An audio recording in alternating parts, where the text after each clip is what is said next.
Okay, it's already past midnight here on the East Coast, and after that spring randomness banger we put up today, just to think we have to do this round again tomorrow. But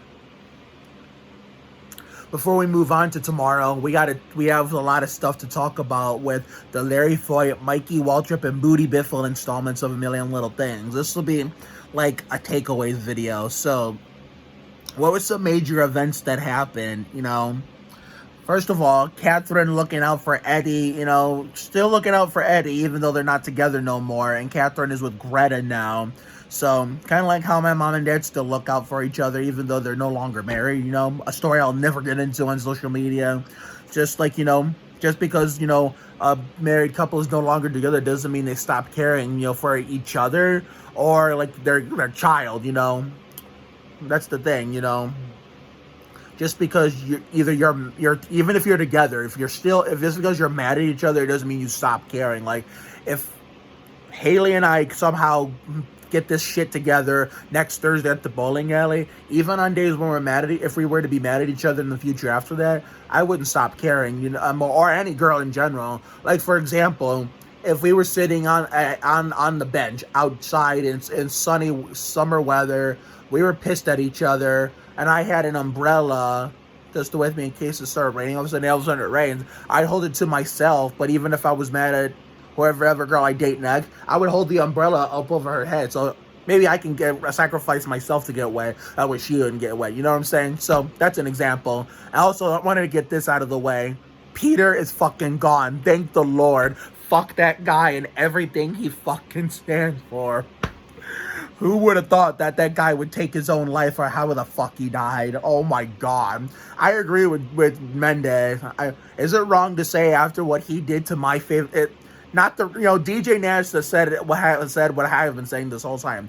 The real Andrew Lee seems like a great guy. Peter, on the other hand, is a little living la vida loca, like Ricky Martin, written by Robbie Draco Rosa and Desmond Child, but for all the wrong reasons. So, then that being said, after what he did to my favorite character in season 3, I'm with Mendez, and not because I'm a James. I mean, he's my favorite male character, and James Rodriguez is my main man, alongside the detective Saunders, Brian Markison. But it's because after what he did to my favorite character, I'm glad he's gone. After Peter did to my favorite character, I'm with Mendez, not because he's my favorite male character. I'm glad he's gone. I mean, Tyrell, and there's another thing, Rome, I think, taught us another life lesson we learned from Rome, courtesy of Romani Malco Jr. Sometimes the worst things in life lead to the best things. So, I had 2 relationships with Janet and Margaret that didn't work out. So those were the 2 worst things that could happen. But maybe the best is going to lead to the best this coming Thursday if Haley likes me back, or, hopefully, even if she does, I hope she's single, considering, I got attracted to her the day we met. So, therefore, yeah. So, I know Tyrell got rejected in the first college he applied to, but the second one, he got accepted, and Rome caught it on camera. And with that being said, I want to do another takeaway. Gary and Maggie are actually having a baby, and Rome and Regina are going to be an aunt and uncle. If they failed at being a mom and dad in season 2, then they can succeed at being an uncle and an uncle in season 4. Kind of like how I'm going to be an uncle with my sister having a girl. I'm going to have a niece. So, unfortunately, Margaret can't be the aunt like I wanted because we ended up breaking up. So maybe my mom was right. She tried to warn me like Ward Burton. But, of course, I was so stubborn to listen. And so if I actually get a girlfriend after Isabel is born, and we manage to stay together for a long period of time to the point where it leads to engagement, and, Bless This Mess, this show and even other shows like Bless This Mess have showcased that it's not just a guy's thing to propose to their partner, they propose to their girlfriend. Even girls can do it too. Because when Margaret showed all those signs of liking me and shit, and flirting, which is nothing, it's more common for a guy to do. But when Margaret was doing all this shit, even my first ever girlfriend in the original version of that building, pre-pandemic, Crystal Jenoff said she liked me. So, therefore, it just goes to show you, girls can do it too, whether it's a show or real life. So, I'm glad Gary doesn't have cancer. Thank God for that. I mean, I was a little nervous there. And Rome in Tyrell showed that racist boomer Dennings, who was boss. He did. They just own that fucking redneck boomer. Fuck him up like Fabricio Oberto. Oh man, and Greta and Randy, I loved Randy's character. I loved Randy and how he was making me laugh. And kudos to Lee Shorten for following me on Instagram. And I hope, he follows me on Twitter and, adds me back on Facebook. That guy's hilarious. I mean, and Cameron Esposito is the fucking best. I love the part where, Catherine decided, to do one last she never got to do a bad thing. Back in 1995, in events before the show happened, considering in real life, if that was real life in that universe, I'd be a year old. I was born in 94, so it goes to show the cast and crew of AMLT how old I am. So,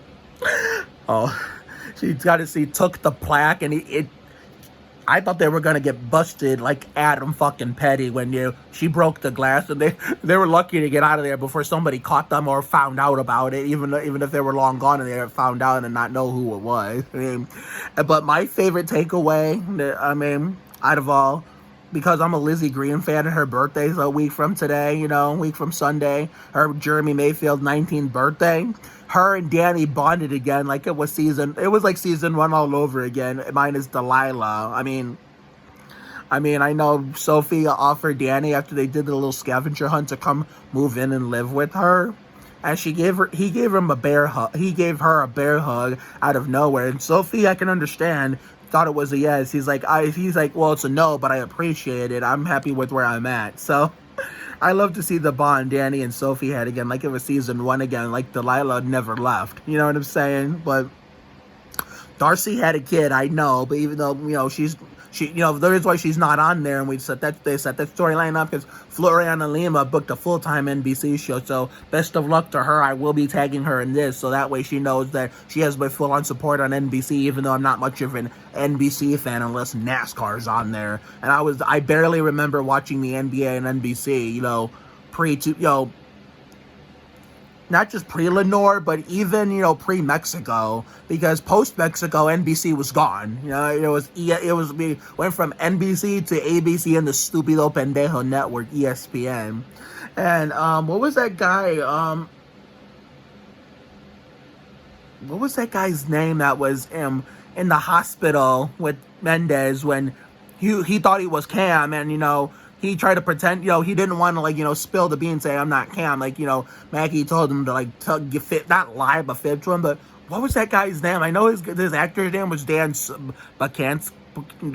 I'm sorry if I'm botching the actor's name, but let me check it out like Kevin LePage.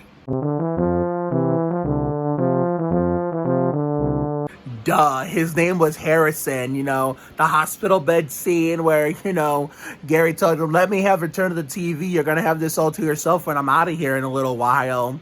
And he mentioned Game Show Network, who the fuck watches that horse shit nowadays? It's not even all that, in real life, that channel's not even as good anymore like it used to be before the shitty March 15th, 2004 takeover, and way beyond that up to now.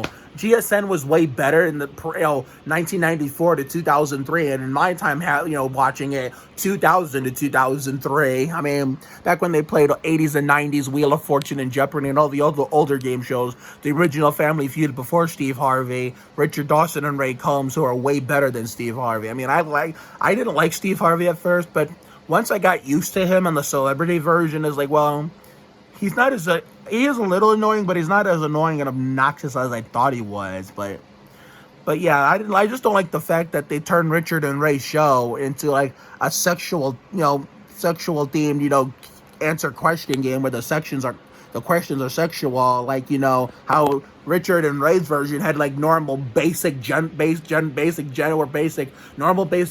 general generic questions, like name something little kids have difficulty doing for themselves, or yada yada yada. But we'll save that conversation for another day. But also another takeaway, Regina's parents, Ronald and Shelley. I mean, considering they didn't see eye to eye about how, why they divorced, long events, another edition of events before the series, and, what was another, no, and, how, not only did Regina's uncle, I think was it Shelley's brother? Yeah, Shelley's brother, not Ronald's brother, but Shelley's brother. How not only she hurt Regina when she was a little girl, events before the series, but she also hurt her mom when, before her and Ronald had Regina.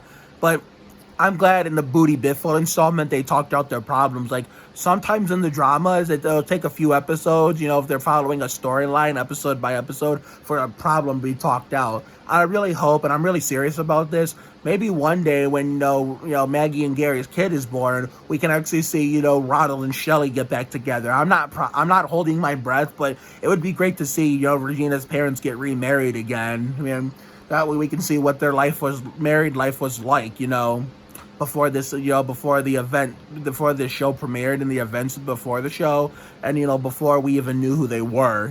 We met Shelley first, but then Ronald didn't come in until, like, season 3 or some shit like that. And I love seeing Valerie. What's her name? Me encanta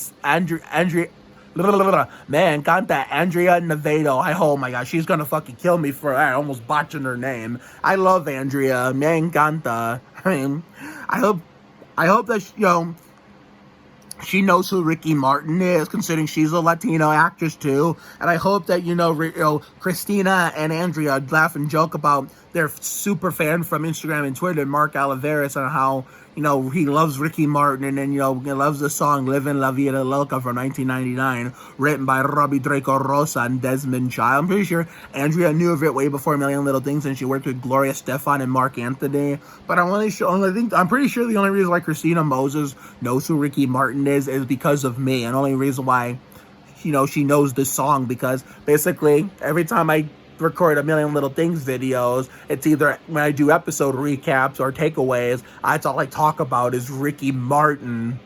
Cause I just love to show how the cast of the show, how much I love him in that song for just, it's 1999 birth, for 23 years, March 23rd, and I'm singing and dancing to his, La Vida Loca, Cup of Life, Shake Your Bonbon. And when I comment, to Allison Miller to do Shake Your Bonbon on the dog's tail, I even commented on Brian Markinson's, one post, when, during Adventures in Autumn, do Shake Your Bonbon on that little animal tree's tail. Oh my, I mean, they like my comments, so at least they know I'm passionate. I'm a millionaire who's also passionate about Ricky Martin, and even Chance Hurstfield, my little bro, said it himself. My Ricky Martin stuff is awesome, and you're goddamn right it is. And Milo, I'm glad he and Danny worked it out, and they wanted to have a dinner. What did Rhodes gone? The fact that Anna spilled, had so much to drink, but luckily didn't make the same mistake and Eddie did many in the past. God ended up getting herself drunk, but then adding fuel to the fire, she spilled that wine on Eddie, and Eddie seemed to handle it well. It didn't really faze him. It didn't. No, it did not. But that's probably why Catherine was worried about him, even though Eddie wasn't having none of it and told her it was none of his business. And the fact that, the lady, Julia, what was her name? Yeah, Julia, the lady that,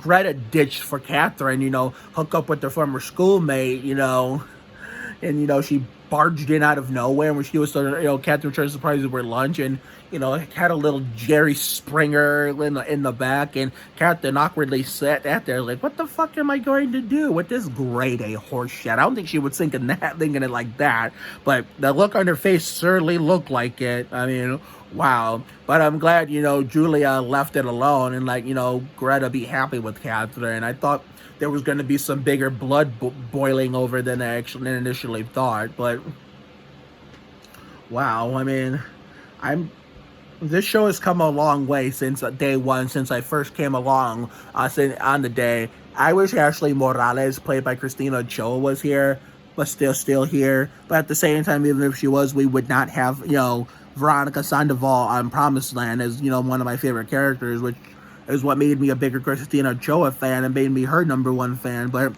Promised Land, we're going to save for like maybe in a few weeks if, when they announce whether or not season 2 is going to happen. But man, a million little things. So I'm finally all caught up on AMLT. I'm finally all caught up on the Goldberg. So starting next week with the Matt Kenseth installment of A Million Little Things, I'm going to be back to the live airings just to finish the season. After we do some catching up on Monday and Tuesday when the crummy weather comes back for one last long-ass whirl, before we hit the warm weather full time every day. So Monday we'll be catching up on Flash, and Tuesday we'll be going to the Nickelodeon app to catch up on that young Warp Danger Hustle quintuple show crossover, better known as When Worlds Collide. So I will see you all tomorrow for the episode 2, Garra Acción y Sudor. Because I remember, I said at the end of the previous video, it's a little too early to do my Tim Duncan Cannot Recreate. So that's why I'm going to wear the Fiesta outfit tomorrow. And if there's a physical basketball activity out there I can think of, and if I find somebody to do it with, I'm going to fucking do it. So I hope I'm going to try. But if it doesn't happen, you'll know why. So have a good night tonight and a better day tomorrow. This is the second time I'm saying this. Life will give you a lot of lows, but when you hit a high, enjoy it. It ain't for the weak. Goddamn, be you. You have to try harder to do less. You can't deport a dream. Take care, everyone. Good night. And man, A Million Little Things is heading out of the ballpark. We got Kenseth, Labonte, Mayfield, Stewart. 4 episodes left of AMLT. And I think for the Goldberg, just taking this week off, starting on, Memorable Dream Days, Ryan Newman 12th anniversary. We have Stewart, Sadler, Wood, and we have 3 episodes up to the Goldberg. So it's all coming together. My schedule's freeing up, and before you know it, the 2021-2022 television season will be finished in a proper manner, and we'll be headed outside every day for fun in the sun sooner than later. So see you later, everyone. That's my boy.